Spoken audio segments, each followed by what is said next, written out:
आकाशवाणी नागपूर. स्वाती सोनपेठकर आपल्याला ठळक बातम्या देत आहे. शेतकऱ्यांचं कल्याण केंद्र सरकारच्या सर्वोच्च प्राधान्यक्रमांपैकी एक असल्याचं पंतप्रधान नरेंद्र मोदी यांनी म्हटलं आहे. या संदर्भात त्यांनी समाज माध्यमावर एक संदेश मालिका सामायिक केली आहे. शेतकऱ्यांच्या जगण्यात सुलभता आणण्यासाठी केंद्र सरकार कोणतीही कसर सोडत नाही.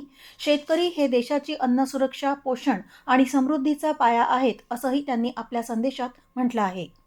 काँग्रेसचे सर्व सरचिटणीस, विविध राज्यांचे प्रभारी आणि प्रदेशाध्यक्ष यांची बैठक आज नवी दिल्लीत झाली.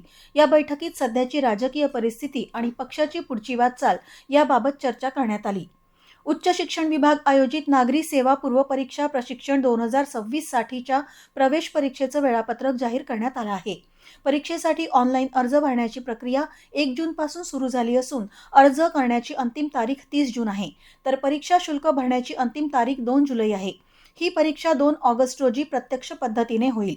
या संदर्भातली सविस्तर माहिती www.cac.org या संकेतस्थळावर उपलब्ध आहे. सांस्कृतिक मंत्रालयानं वर्ष 2024 आणि 2025 साठीच्या संगीत नाटक अकादमी पुरस्कारांची घोषणा केली आहे.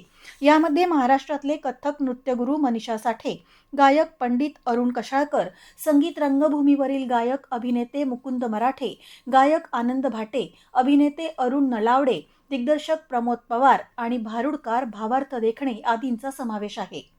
विदर्भाच्या बहुतांश जिल्ह्यांमध्ये आज आणि उद्या उष्ण वादळी पर्जन्यमान राहण्याची शक्यता नागपूरच्या प्रादेशिक हवामान विभागानं वर्तवली आहे. वर्धा, अमरावती, यवतमाळ आणि चंद्रपूर या जिल्ह्यांमध्ये उष्णतामान उच्चांकावर असतानाच अधूनमधून मेघगर्जनेसह सोसाट्याचा वारा आणि वादळी पर्जन्यमान राहू शकतं, असा अंदाज आहे. भंडारा जिल्ह्यात किमान आधारभूत किंमत योजनेअंतर्गत रब्बी पणन हंगामासाठी धान खरेदी प्रक्रिया सुरू असून 30 जून ही अंतिम मुदत निश्चित करण्यात आली आहे.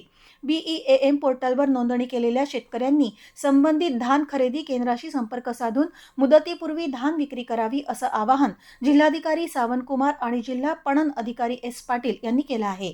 याबरोबरच हे ठळक बातमीपत्र संपलं.